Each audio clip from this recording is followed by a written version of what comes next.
This week, I am joined by Dr. Doug White to interview Todd Weller, the Chief Security Officer at Bandura Systems. With over 20 years of experience, Todd is responsible for driving corporate product and, well, actually selling stuff, which is awesome. After the interview, Doug and I will discuss security innovation segment, which will include Alien Vault, Cloudera, Splunk, Fortinet, CA, and more. Stay tuned for all that and more on this edition of Business Security Weekly. This is Security Weekly, for security professionals, by security professionals. Broadcasting live from G-Unit Studios in Rhode Island, it's the show where we explore the business of security to improve the security of business. Your trusted source for actionable insights on leadership, communication, and innovation. Get ready for Business Security Weekly.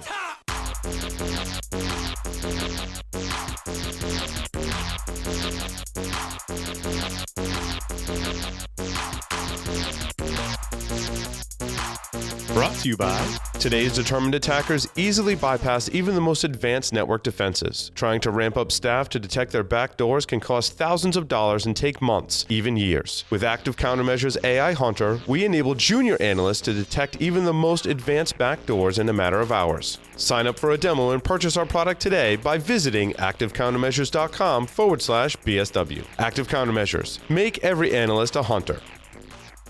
Are you getting pressure to improve your data security? Would you like a faster, easier, better way to patch? Then you need to check out Automox. Automox is a cloud-native platform that patches and manages every endpoint, even remote servers and devices, including Windows, Mac, Linux, and third-party software from a single dashboard. Improve your cyber hygiene, reduce your attack surface, and save 90% of the effort you spend patching. Automox, your patching system of record.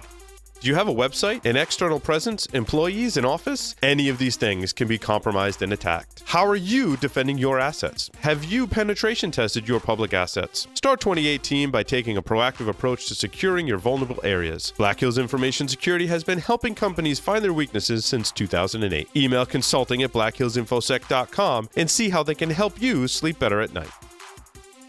Welcome, everyone, to Business Security Weekly, episode 97 for August 27th, 2018. I'm your host, Paul Asadorian, joined in studio by everyone in the show today is actually in studio. Michael is still on a bit of a hiatus, coming back very soon.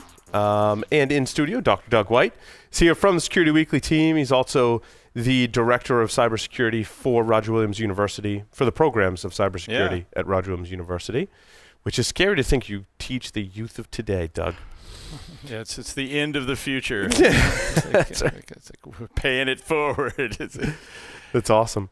So Mr. Todd Weller is here with us. Todd, welcome. Thank you. Good to be here. It's good to have you in studio. Todd is first up in our sponsor interview. I just want to make sure that I read the announcements first before we jump into it, which is advertising for our webcast about Javelin Networks, which is how to get attackers to contain themselves. Joff Thayer and myself are going to talk about techniques that work to persist inside of networks and move laterally. Javelin's going to supplement the conversation by talking about some of the techniques they know about, in addition to arming you with tools and techniques to defend against that. If you're interested in that topic, it's happening August 30th, securityweekly.com/Javelin. Make sure you sign up today. Todd, welcome to the program. I'm fired up to be here. I'm so glad you made the trek up here. Wow. That's awesome. Todd, how did you kind of get your start in information security, and what was your journey like that led you to this point? Great question. So I have actually an interesting journey in that I started off as a Wall Street research analyst. So I spent 17 years covering security in other areas, and then that was a great career. Back in 2014, wanted to do something different and decided instead of opining on companies, I wanted to get in and help build one, and went to work for a company called Hexus Cyber Solutions. So we ended up building that business, selling it to WatchGuard, and then I joined Bandura. So it's kind of a unique blend of Wall Street, and now I'm building up the Main Street experience as well. What was it like? We've actually talked about analyzing the security market. We're doing more and more of that today. What was it like? Like, how much security knowledge did you have to gain to be able to understand the market well enough to make recommendations about investments? No, it's very, very good. in the early days, because I don't have a technology background, and when I came out, there were lots of firewall companies. The internet was new. We're talking late 90s. So I actually had to go get textbooks to better understand network security and what a firewall, and my wife thought I was crazy, but I would sit there and read these books like I was a technologist. So I think you have to learn enough to be dangerous, right? You have to learn the importance of what was stateful inspection versus a proxy-based firewall. What's the difference between encryption types? So you learn enough to be dangerous. And you were primarily self-taught, all that stuff. Well, the analyst I worked for had a lot of good experience too. So he was more of a technical person. So you had technical people that could do some deeper research for you. But to understand what they were talking about, you had to understand what a firewall was and the different types, right? Yeah. And I can remember at the time, Security Dynamics was the company that was public with the six-digit changing code. I had to read through all that stuff. And it was so early, actually, that I went and met the Wheel Group dudes. Yes. And Bob Stratton. I guess I was so young I was scared to meet them because of that spooky picture on Fortune magazine. Sure. And they had a lot of deep technical background at the Wheel Group. They did. Yeah. So I can see that being a little intimidating for sure. Yeah. It was really, though, the magazine cover. They look spooky. Yeah. Well, then there's that. I haven't seen that magazine. I want to look that up. I don't think I've seen that. Yeah, I'll have to see if it's in the archives. It's out there somewhere. Oh, it's out there. If it's on the internet. Nothing ever goes away. That's right. So you went to another company after you did investing, had what sounds like successful exit from that company, and now you're over at Bandura.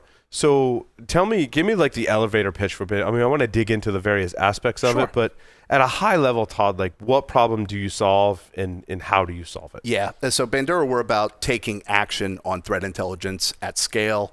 It's got to be easy and automated. I like to describe us as sitting at the intersection of network security and threat intelligence.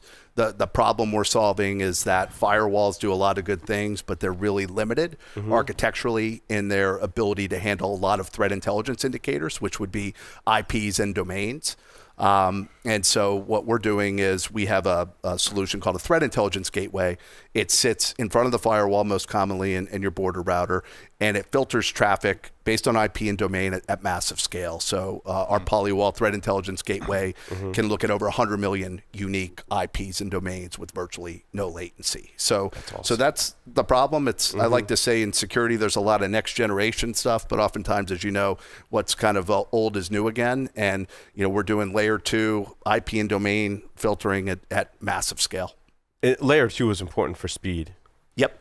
And actually ease deployment as well. Exactly. I don't have to worry about routing through it. Like you can just chuck it on the network. Yeah, because we're transparent. And we get a lot of questions, right? Or do you do deep packet inspection? And the answer is we don't. And that's not what you do, right? Yeah. Exactly. And some folks want us to, but we solve a specific problem, which is the volume of known threats is now so massive, and there's threat intelligence has advanced to a maturity where it's effective to deploy at scale, to block known ahead of the firewall, and let your deep packet inspection focus on cleaner, traffic type stuff.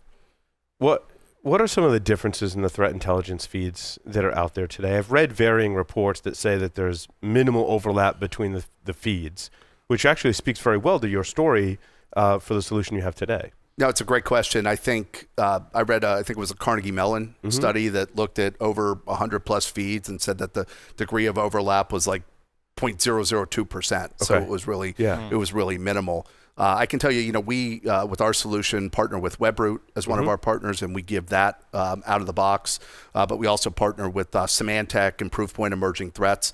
And we've seen actually little overlap between those. The question comes down to ultimately what's the right mix. And I think that's a good question. I don't have that answer, at this point. What's the value of having the right mix in an organization today?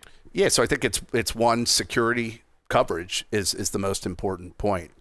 You got to look at IPs, you got to look at domains, you have to look at different sources. So depending on some of the threat intelligence providers, they have different views of the world, right? Somebody like Proofpoint might come from more of a email type background. Would you describe it, Todd, as identifying known bad? Yes. In an automated fashion. Identifying known bad at scale in an automated fashion. And that allows the analyst in an organization to focus on things that are more interesting, right? Exactly. And I think a lot of people poo-poo threat intelligence. However, I think a lot of people implement it incorrectly, and that's why a lot of analysts like myself sometimes get in situations where we're like, no, threat intelligence is not what you need. I think that's based on maturity and also how they use it too. Right. And it's interesting. One of the problems that I've encountered, and I think we had this conversation earlier, was, enterprises come to me and they're like, so I got all these threat intelligence feeds and I don't know what to do with them. And I'm trying to write my own stuff and it's really complicated. And we pour through all these logs and we spend a lot of time. And I'm like, to me, that's wrong. What's your... No, I agree. And I think we see two extremes. So if you're a very large enterprise, you have a lot of resources, right? You have a SOC, you have analysts, you have threat intelligence folks, and they're having to sift through lots of information. So why not block known where there is good intelligence there and spend your cycles on threats that matter. On the smaller customer type, their challenge is more on the access side of threat intelligence. They think it's been the domain of the larger enterprises, which it has been, but how do they easily access it? How do they manage it? How do they make sure the feeds are automated? And then ultimately, how do they use it? Because threat intelligence only works if you actually use it to protect yourself. And that's been my advice to the smaller side of the organizations, or even if it's a large enterprise with a small team. I say, look, you don't want to spend a lot of time working with threat intelligence feeds and trying to sort them out and trying to manually integrate them into your environment, because just go find what's bad in your network, right? Right. When you proposed this Bandura solution to me, I was like, well, that can solve that problem, because now if it's a small team, it makes their job easier because they're automating the whole thing. I find teams that are spending all these resources on threat intelligence and money, and I'm like, why are you focused on what's externally? Like, let's just automate that to a certain point, get it accurate, and then you focus your team on doing threat hunting, right? Internally, and that's where you want to spend your time. And it's back to this ancient problem of log management. I mean, even back in the 70s, you had a problem of just checking all these log items. I mean, there's a million of them, and most of them are harmless, but somebody needs to go through them. And if you have a small team, or even if you have a large team, if you can filter some of that stuff out automatically, you've reduced that, the how much stuff you have to look through every single day. And you can actually spend more time focusing on that, whether it's an automated process like a deep packet analysis that's behind this thing or whatever. Because if somebody dumps a denial of service on me and I've got 100 quadrillion packets hitting the front end, that deep packet's going to bog down. And so you guys filtering it out is going to make that better, right? Is that... Absolutely. I mean, the noise is the big factor, right? Yeah. There's just a lot of noisy known threats. And on the threat intel side, you talked about kind of finding the noise.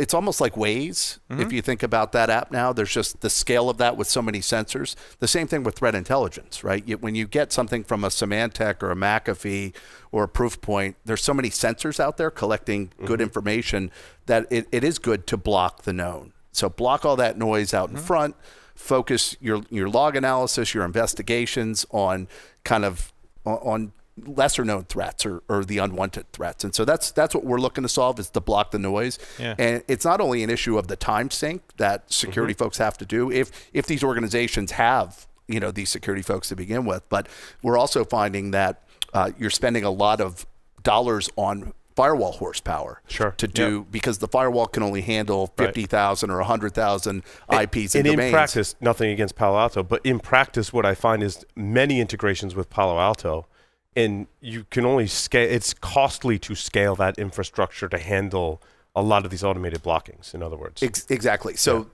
we have large enterprises that come to us. They have all their own threat intel, right? And they just want to enforce at scale. And you'd be surprised. Like, I've heard different numbers on Palo Alto, whether it's 50,000. Last week, somebody said they can only put 5,000 indicators in.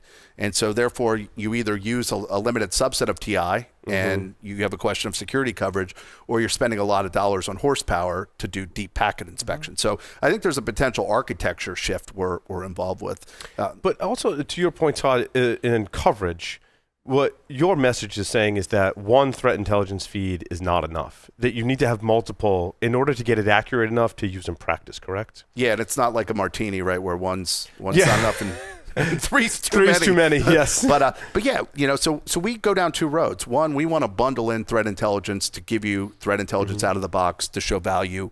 And we're going down that decision of bundling. What do we add in? We're looking at other threat intel to add in, like more on the domain front.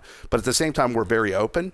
So if you want to bring your own threat intelligence, we call it BYOTI. We support sticks and taxi and plugins. So and bring it. And these can be open source. What I always tell people as well is don't get hung up on paying a lot of money for a threat intelligence feed. And I want you to validate this for me. I'm like, if you're going to spend money on a feed, do it on one that's specific to your industry, right? If you're in finance, do an FSISAC. Other than that, get a bunch of feeds that are open source and then integrate them into your environment. And now when you present this tool, I'm like, well, that's a great way to implement it in your environment so they're taking action. Is that a valid? I don't want to see companies spending millions of dollars on feeds, right? They don't need to do that. Totally agree. And some of the commercial feeds are very, very expensive. Yeah. Like I learned that a phishing feed recently was $50,000 just to subscribe. I have a tough time justifying that return on investment. That's a lot. That's a lot of coin. And a lot of companies couldn't afford that anyway. I mean, that's the other reason. Is right. That, I mean, I get a lot of calls from people saying, they've looked at something like that and they go, it's $50,000, and they go, yeah, right. We have $500. What do we do now? It's hard. We can't afford to package that in and sell it at that price point, right? Exactly. And there's other feeds that are in the six figures. So there's a lot of open source stuff that's out there. There's also, as you mentioned, I think context is really important, right? Being involved with an ISAC in your industry, and there's about 20 of those today. But those fees aren't $50,000. No. Those feeds are, you become a member of the ISAC, and they have different tiers, and that comes with the membership, and you pay. It's nowhere near that. Gotcha.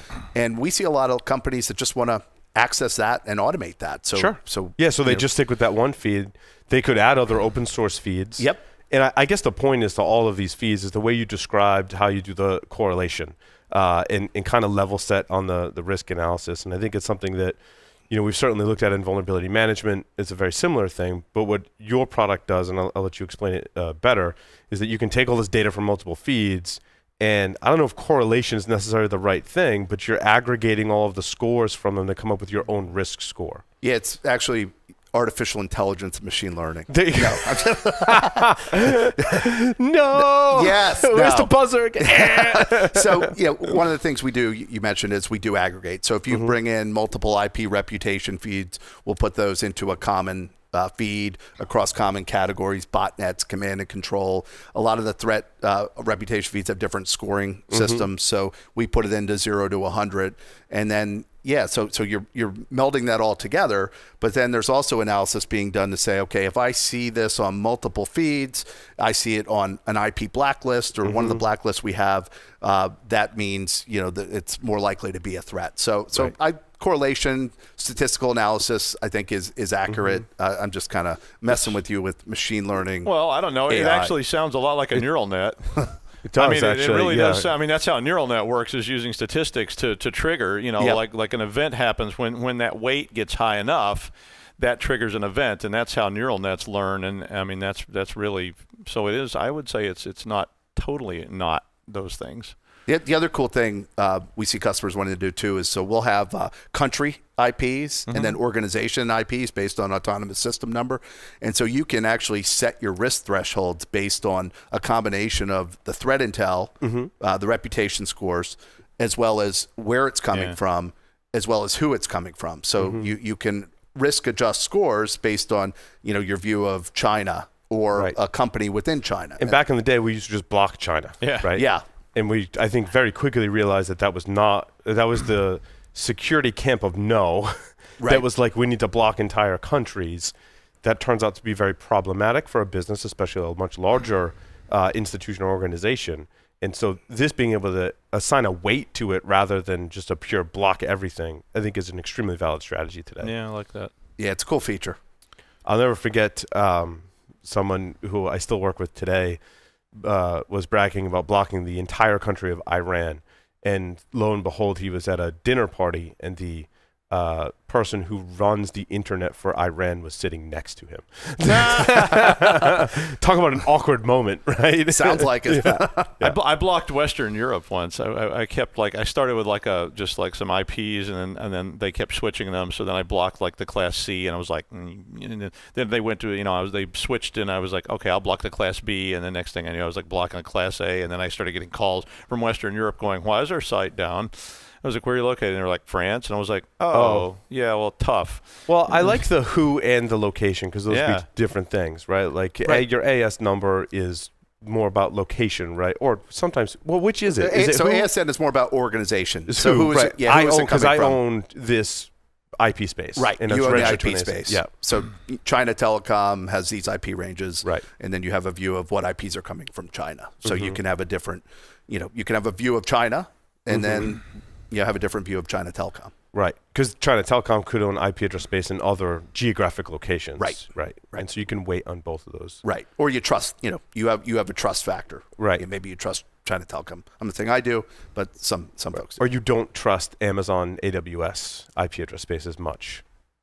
Yeah, although a lot of people want to, trust Amazon because with the cloud, you don't know where it's coming from. But you can look at your business model with this and say, I don't trust China. I don't have a lot of business there. I don't have any reason to trust China, and I don't really care. So I can certainly weight that a lot more, or Amazon or whatever. I mean, it depends on your. The nice thing is it depends on your business model that you can adapt it to whatever you happen to need. Because you may have to say, it's pretty much just Wild And West. I'm assuming there's a whitelist feature in here too. There is. Right? There has to be in this type of system, right? Because what if something gets populated with an IP address that's internal to me and I take down the entire There network? has to be because false positives are a fact of life, or you're blocking something you don't want to be blocking, or you want to shut down China or Iran, and you want to allow communications with a business partner. So we'll have a whitelisting capability. Also, Or in university space, right? I mean, you know, Doug, someone on your network did something bad and got blacklisted. If you're implementing a block list, all of a sudden you've just blocked that across the board, and now no one can get to that resource because it was on the same subnet or IP address. Right. And then something else we recently added was just an ability to go out and grab a domain and then automatically pull all the IPs associated. So going back to AWS or Akamai, they serve up a lot of good caching content, servers make that problematic. So being able to go out and say, hey, these are all associated with Office 365 or Akamai or AWS is a feature we're seeing people like. Todd, talk a little bit about scale. What's the problem that people specifically have had with scale, and how are you solving that without giving away of your own IP, right? Sure. So, I think with the firewall, it's just it's doing too much, right? I mean, and as we talked about earlier, to get in and do deep packet inspection, you got to look deeper into it, right? And that has been the focus, and the focus has been adding, moving from stateful stateful inspection to application control, to adding an IPS, to adding in URL filtering, to adding in sandboxing. FPGAs get really expensive as you start to scale up like that. Yeah. So again, what we're doing is basic. It's just that the architecture has gotten so bloated now and so DPI centric that you've kind of forgot about the basics of being able to have an IP block list or a domain block list. So that's what How we're many solving. IPs or domains are you processing that becomes problematic? It's like a couple 100,000, or we're talking millions? Yeah, so the firewalls can only handle data says 30,000 to 300,000 depending on who, depending on what model. Organizations. So I mentioned earlier our solution, we can actually put in over 100 million unique IPs and domains, and all that's done in software. And I'm not that smart, or I'd be on the technical show to tell you all the things going on, the magic sauce in there. But they've made it scale big. They've made it scale without having to use FPGAs, without having to use ASICs, and so it's you keep your acquisition costs lower, down, and then it's also extensible, right, to VMware environments, public cloud environments like AWS. And again, the scale problems, it depends on the customer. We had a large financial institution come in and say, their problem was their online banking site is under a lot of pressure. They have their own threat intelligence. They have 10 million plus bad IPs they want to block, and they can't do it in their firewall. When you get to the smaller customer, there it's a little bit more of an educational because Wait, let's go back to the large customer. So I put that in front of my firewall? Yeah. Yep. So the Bandura's Polywall's in front of my firewall. Right. So it's taken out 10 million IP addresses worth of traffic, which is allowing my firewall to operate a lot more efficiently. Right. Not just performance-wise, but in an investigation scenario, like I've gotten rid of all this badness before it even gets there. Yeah, you get rid of the noise and the crap ahead of it, right? And then you can focus on the cleaner traffic. One of the things you mentioned earlier is, and this is a newer data point we're starting to get, is that, when you're not blocking these, you're getting a lot of detection events from the firewall, which is creating logs and alerts. And so, a solution like Splunk becomes pretty expensive over time. So we're starting to get some early data points that there's a value proposition there around. I don't have to spend as much on my SIM or log analytics because I don't have as many logs because I'm wiping out. Yeah. Right. We've done techniques like this. No, and that's what I was talking about earlier. Yeah. It was just like, you start off with a log this big and you're supposed to review every day. You're not going to review it. So you really want that log. You want your specialist to be looking at this little thin log. But I remember back in the day when we worked on the configs for the border routers in various positions I've held at a lottery company and a university, we were doing some of this. We were like, well, RFC 1918 should never come from the outside, right? And there was a standard guideline of how you should structure your border router. And we were blocking certain IP addresses, certain protocols, and that was helping cut down on the amount of noise. That can only go so far. Those border routers, I can't put a config statement in there that goes block 10 million IP addresses, right? Well, I mean, some of them you probably could. I mean, I'm saying it's impossible, but those are probably the ones that ISPs. But we used to build like tiered systems. So what we were doing was it's not as good as what you're doing. But if that's what we're getting at, Todd, is what we were trying to do before isn't as good as what you have today. If I take two Cisco routers instead of one, and I put one in front of the other, I used to do this all the time, and I would put one out there that's a very static thing that I just put like blacklisted really known bad things on to try to prevent that next level of router from having to do just exactly what you're talking about. It was just mine was all manual, so maybe all layer 3. Once a month I'm going in there and adding 15 IPs to that front one, just to keep those IPs from ever even seeing the inside one, because that way the inside one doesn't have to be a giant honking machine to try to do the job. And I can actually use a pretty low end machine on the front because all it's got to do is say no a lot. So it's the front desk security guard who says no a lot, and then in here I can actually analyze the traffic better because I don't need such a big piece of horsepower. Todd, I'm assuming your APIs are open and integrations are really easy, right? It's a conversation we had earlier. Yep. So it doesn't even necessarily have to be a threat intelligence feed. I can integrate that as my blocking solution for other things that fall outside the scope. Yeah, sure. So again, we're focused on IPs and domains. Sure. So as long as it's around that, you can bring that in. Do you see some of that moving more into the core? I was just talking to somebody about this yesterday. Somebody was talking about it, and maybe some of this shifting, the burden of this shifting away from business and shifting into, say, core providers, so that we just literally start using tools like this to filter at a much higher level. So now, instead of it, you don't even see that traffic because it's people that have done bad things start to get weighted pretty badly, and then that just if they blocked them from everywhere, I would love to see that. I know it's hard to implement, but if you're using threat intelligence, you could literally do that at a much higher level. So now if Verizon is blocking them, I don't have to worry about that as a business. I can just use my regular setup, and Verizon is actually running things like you're using to be smart and filter stuff on the fly out there. Verizon would want to upcharge from that. Yeah. But yeah. No, it's interesting. We haven't had too much experience with the big carriers on this front, but you've seen over the years there's these they call it clean pipes kind of initiatives. But we do see, had a conversation with a large carrier provider that's doing firewall in a data center. So I'm not going to say cloud, but it's firewall in the data center. Your traffic goes there, and they're seeing more interest in that. So they have an interest in adding threat intelligence there to do that. Yeah, I think that's a good idea, because if you can get a nice tool like that that's smart enough to sit out there and just say, as threat intelligence comes in, we are just going to start filtering that. And I'm sorry, Iran, I know life is hard these days, but you need to do a better job of policing the people there that are attacking these resources, or you're going to continue to weight yourself up. It's like a video game. You're going to keep weighting yourself up, and maybe you'll learn to be better and to behave better instead of being a bad global citizen and letting all your citizens, like we've seen countries do that in the past, and just say, hey, it's Wild West as long as you're attacking the United States, or you're going after. And so if that was the case, they will have to learn to be better citizens. They want to use that, or they can take their marbles and build their own internet and go home.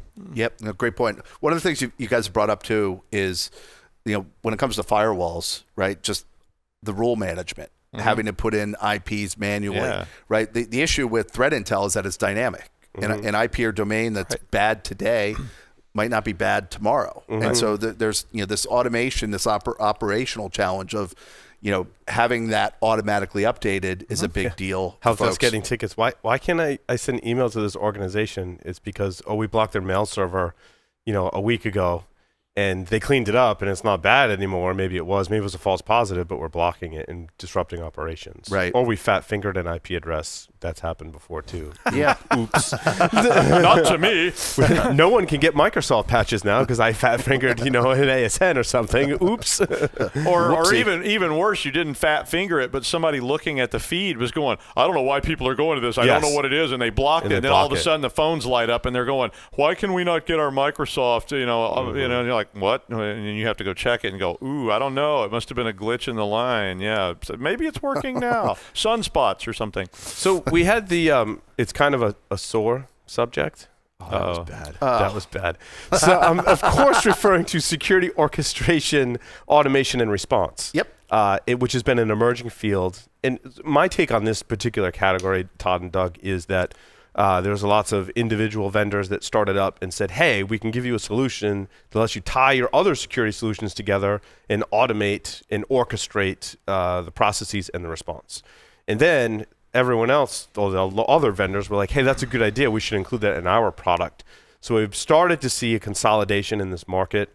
I'm still hopeful that individual SOAR vendors, there's going to be a couple that have really successful exits and don't get acquired. That's just me being an optimist. However, I think most of that market is likely to be acquired and integrated with other solutions. So where does Bandura Solutions fit, and how do they play with automation and orchestration? Yeah, we would partner with those vendors, and you just go back to my analyst hat. We partner with some today. We do, yeah. Okay. So we partner. You can name them; it's fine. Yeah, Threat Connect, Threat Quotient. Yep. Anomaly we're integrating with. Okay. Awesome. So so if I put my analyst hat, that's an interesting space, right? It seems like SIM should own that space or should have moved, but like anything You're else, right. Yes. Then you have threat intelligence platform players that are moving into orchestration. Threat Connect made a huge push in that in that front. And then you had incident response platforms that were more around automating the workflow of the analysts. So it's all kind of... That's our DF Labs, who's a sponsor of ours, that was that forensics background and kind of pushed in and have a great solution today for that. Yeah, it's all kind of munching together like Pruno, I'm not going to let that one go. But yeah, so we partner. So they're, about analysis, but they can't take action. Right. So they're being used for detection, investigation, but then when it comes time to take an automated response, they can't do it. So we would integrate with a solution like a Threat Connect. They see something bad, can send an IP to us, and we block it. But we also provide context to them the other way. So we can send logs and alerts around what we're seeing based on this massive amounts of threat intelligence we're looking at. So we provide that visibility in, which helps with their analysis. So we integrate both ways, and we look to partner with them. That's awesome. That's awesome. That's where it needs to go. I mean, that's the government was doing that with fusion centers after 9/11. They built fusion centers in all these cities because they had the same problem in an analog way with law enforcement. Like the local police might see something, but they don't have anybody to tell about it. So they just go, oh, we saw this, this bad thing happen. They don't have any way to tell even the state police and they built these fusion centers just to act as a clearinghouse in both directions for information coming down from on high and also information coming up from down in the trenches, so that somebody could share this stuff out and aggregate it, as Paul said, aggregate it, weight it, evaluate it, and learn, well, these guys are, they're sobbing sister types, and they're always, every little thing, and these other people never report a thing, but we're going to try to weight all that and figure it out. So in an analog way is a very similar kind of thing. Yeah, and the larger enterprises are doing their own fusion systems with these SOAR platforms, right? And then you could look at the ISACs as industry efforts to kind of up-level that to sharing within a whole industry. So that ecosystem's required, right? Things are moving too fast. There needs to be sharing. Yeah, and nobody can keep up with it. I mean, it changes so it's so evolutionary. The threat intelligence, that's why it's just constant. And I don't see how an enterprise actually manages that. That's why we need tools, because back in my day, 2 or 3 people could sit down and look at it and go, yeah, that's the same guy, isn't it? Yeah. Yep. But today, I mean, this thing's evolutionary. It changes from day to day. It's going to continue to change. It's going to continue to evolve. And the minute you figure it out and you block all those IPs, they move them. New things happen. New signatures happen. And Todd, security people are a very skeptical bunch. I'm sure you've garnered that from your time working in the industry and analyzing the industry. When it comes to objections, when you present your solution, what's the most common objection, and how are you helping your potential customers overcome that objection?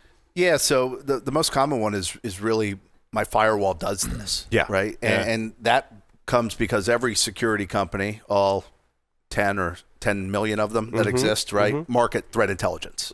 And so there's this kind of misperception that your firewall is giving you the threat intelligence you need. Some of that comes, I think, from a lack of understanding just how big the known threat problem is. I mean, we spent the last few years searching for the needle in the haystack, the nation state, attacker, and that's still very important. But while we've been focused on that, the volume of known has gotten so large. So it's really, I'm using threat intelligence that's in my firewall. The other is, and I don't know if it's so much of an objection. It's just this perception that when you think of threat intelligence, you think, oh, I need lots of money. I need lots of human resources. I need a big SOC. I need armies of security analysts to be able to access it and to use it. And that's what you're saying is no, you don't need all that. Yeah. So that's what we're coming at. When you get to the larger customers, they tend to see the problem more, right? They come at us. They can enforce based on threat intelligence at the scale they want. Their firewalls are getting pounded, so they're spending money. They invested all this in threat intel, and they want to be able to operational it and do something, take action with it. So the larger tends to get it more so. As you go down to small, mid-size, there's a little bit more evangelism about the problem, but it's starting to change. Along the lines of being a skeptical bunch, if you could share the public information about your company, right, in terms of most people aren't comfortable sharing revenue and how much it costs, but like how do I buy it? How many employees are at Bandura? When did you start? What do your funding rounds look like? Give people a picture of the company. Sure. So Bandura has been around since 2013. So just 6 years or so. We just raised a Series A financing, so we announced that, a $4 million raise. Announced that last week. Congratulations! Thank you. That's awesome. Thank you. Yeah, it's great. As you know, there's a lot of security companies out there, so we have some name brand institutional investors now involved. Ron Gula is one of the investors. Ron Gula, Gula Tech Adventures, Growtech led the round. Cultivation Capital out of St. Louis. So we're really pleased with that. It gives us the capital to really accelerate sales and marketing.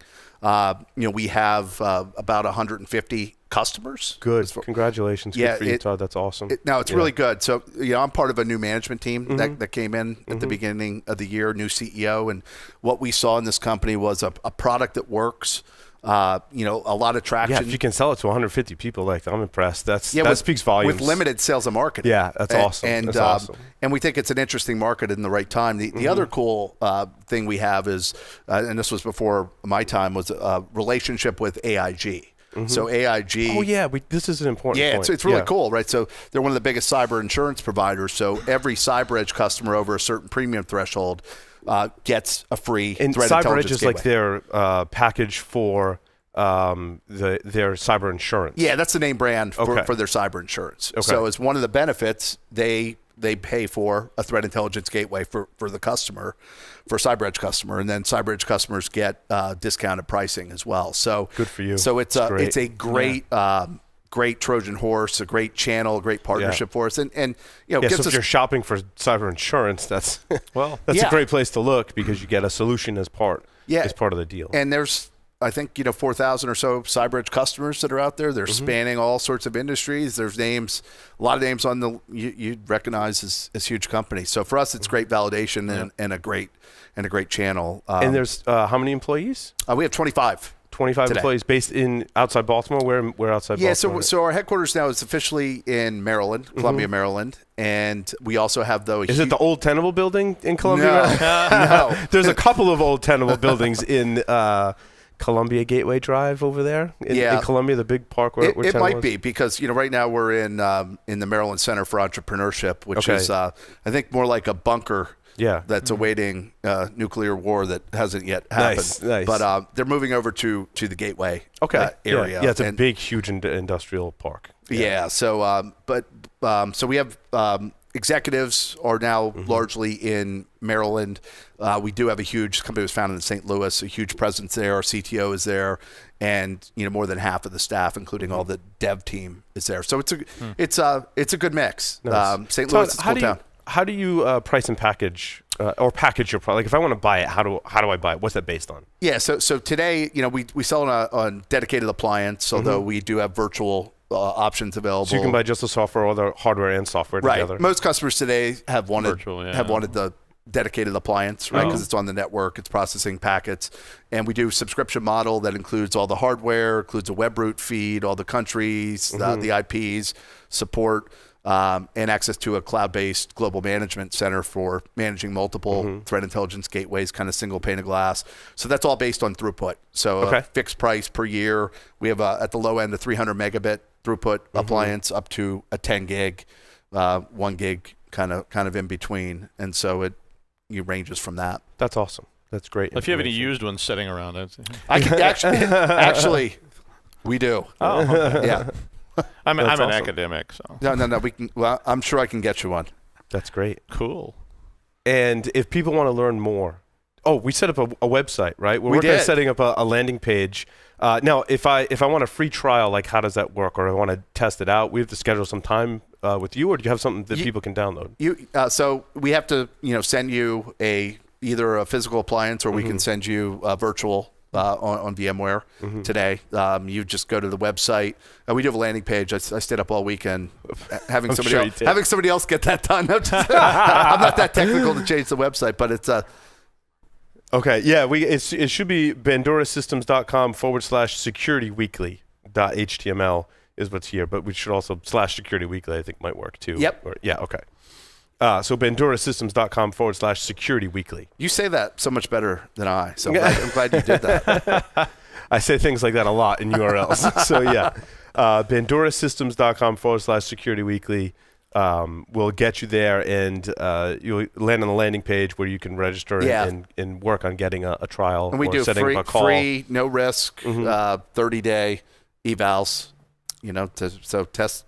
We love people to test the product. When people put the product in, it's interesting. It's eye-opening, right? You see traffic coming in that you can't believe is coming in, and whether it's from different countries or it's off the threat list. So it tends to be an eye-opening experience. And once we get an eval going, there's really high conversion rate for us. That's good. Good for you.